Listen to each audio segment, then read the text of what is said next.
I will be discussing communication accommodation theory, also known as CAT. Because it is abbreviated CAT, I thought it would be funny to include me and my fiance's two dogs, Teddy and Benji, as the actors in this video. Benji is the one on the right, the brown one, and Teddy is the white one on the left. Moving on to where it all started, Howard Giles is the creator of this CAT theory. He is an esteemed professor at the University of California, Santa Barbara, and he is originally from Wales with a background in social psychology, which heavily influenced the development of this CAT theory. And if you think about if you've ever found yourself speaking slower, talking to somebody that's older than you, or picking up slang when chatting with your friends, you definitely have experienced this theory in your everyday life. Moving on to one of the main portions of this, which is convergence. Convergence essentially is just copying communication styles to appear more similar to the other person.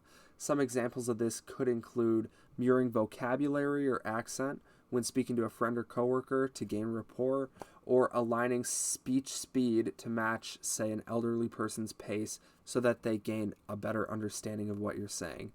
And in the video I provided here, we can see Benji sleeping on the ground. I go and I throw a toy for Teddy. He runs after it, but Benji uses convergence to show Teddy that he's still interested, even though he's not willing to play at that specific time.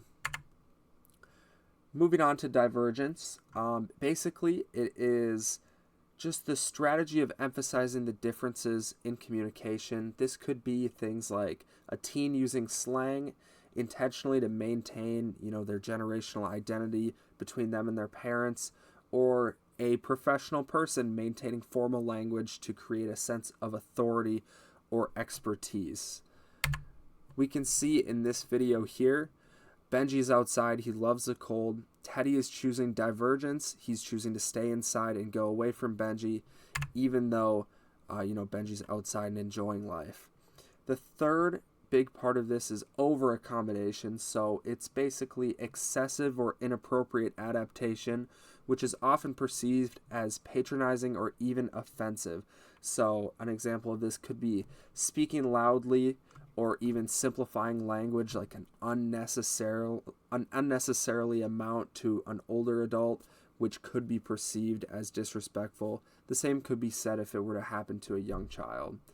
And another great example, we have Teddy on the couch here. Benji is in a very playful mood, and obviously, he's playing with his toy, and Teddy is just not having it. He is being affected by Benji's over accommodation, which, in turn frustrates him.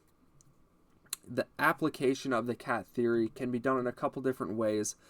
It's discussed in the text to, it's used intergenerationally to explore, how younger individuals often slow down their speech for older generations, which I've mentioned a couple times. There's a couple workplace examples like healthcare, just doctors adjusting their tone and pace when explaining to hopefully help the people they're helping gain a larger understanding of what they're saying. Police oftentimes modify their communication to de-escalate tense scenarios and build trust. And in corporate settings, employees often adapt language and gestures to align with larger teams that they're communicating with. For the most part, that is everything that I have for you today. These are my references here. Thank you very much.